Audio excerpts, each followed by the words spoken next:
एक ओढ सतत मनी व्याकुळ होतो देह, एक ओढ सतत मनी व्याकुळ होतो देह, आतुर असतो फक्त वारीच्या आगमनासाठी.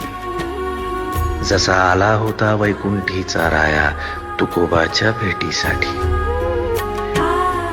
इंद्रायणीच्या काठापासून ते चंद्रभागेच्या वाळवंटापर्यंत तू असतोस आमच्या सोबत नाचून धुंद झालेलं पाहण्यासाठी.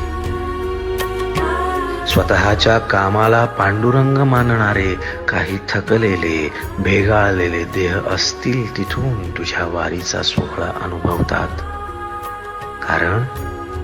कारण तुझे काही मधुकरी ते काम आमच्यासाठी करतात, तुझे दूत म्हणून. त्यांचा अट्टहास पूर्ण झाला माझ्या गाभारी.